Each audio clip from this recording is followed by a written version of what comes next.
कश्मीर में आतंकवाद पर चाबुक चलाने के बाद अब बारी उन आवाजों की है जो भारत विरोधी हैं। भारत विरोधी आवाजों को कुचलने की तैयारी में भारत सरकार ने एक से बढ़कर एक कदम उठाए हैं और अब उनमें एक और फैसला शामिल हो गया है।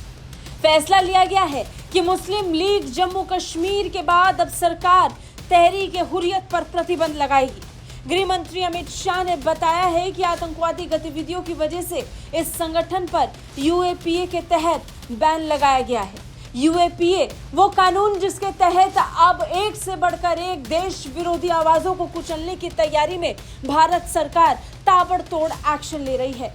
केंद्रीय गृह मंत्री अमित शाह ने सोशल मीडिया प्लेटफॉर्म एक्स पर बताया कि तहरीक-ए-हुर्रियत जम्मू कश्मीर को यूएपीए के तहत एक गैर कानूनी संगठन घोषित किया गया है। गृह मंत्री ने अपने ट्वीट में लिखा, ये संगठन जम्मू कश्मीर को भारत से अलग करने और इस्लामिक शासन स्थापित करने की निषिद्ध गतिविधियों में शामिल है। ये समूह जम्मू कश्मीर में अलगाववाद को बढ़ावा देने के लिए भारत विरोधी प्रचार फैला रहा है और आतंकवादी गतिविधियां जारी रख रहा है। आतंकवाद के खिलाफ प्रधानमंत्री नरेंद्र मोदी जी की जीरो टॉलरेंस पॉलिसी के तहत भारत विरोधी गतिविधियों में शामिल पाए जाने वाले किसी भी व्यक्ति या संगठन को तुरंत विफल कर दिया जाएगा। ये बैन सिर्फ तहरीक-ए-हुर्रियत पर नहीं है, बल्कि उस देश विरोधी आवाज पर है जो भारत से उसका कश्मीर छीनने का ख्वाब देख रही थी। पाकिस्तान के साथ मिलकर हुर्रियत ने न जाने कितनी काली चालें चली। उन काली चालों का कई बार पर्दाफाश भी हुआ और कई बार ये भारत पर ही उल्टा आरोप मढ़कर बचते नजर आए।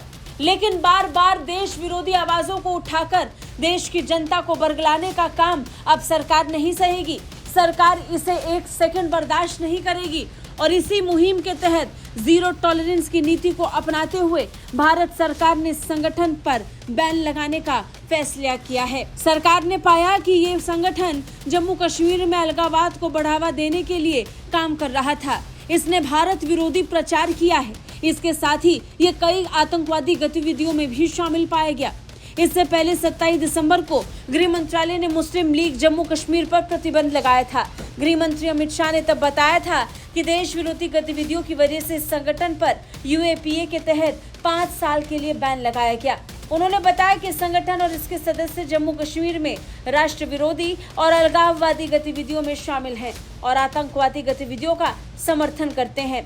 बता दें, इन्हें यूएपीए एक्ट के तहत केंद्र सरकार ने बैन किया है। यूएपीए मतलब अनलॉफुल एक्टिविटीज प्रिवेंशन एक्ट। इसके तहत केंद्र सरकार किसी संगठन को गैर कानूनी या आतंकवादी घोषित कर सकती है। इसे ही आम बोलचाल की भाषा में प्रतिबंध कहा जाता है।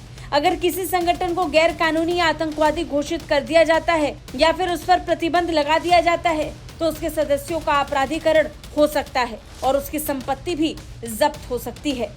गृह मंत्रालय के मुताबिक इस समय देश में 43 संगठनों को आतंकी संगठन घोषित किया गया है, यानी उन पर प्रतिबंध लगाया गया है और इसी के तहत अब तहरीक-ए-हुर्रियत पर भी बैन लगा दिया गया है। ब्यूरो रिपोर्ट, भारत तक।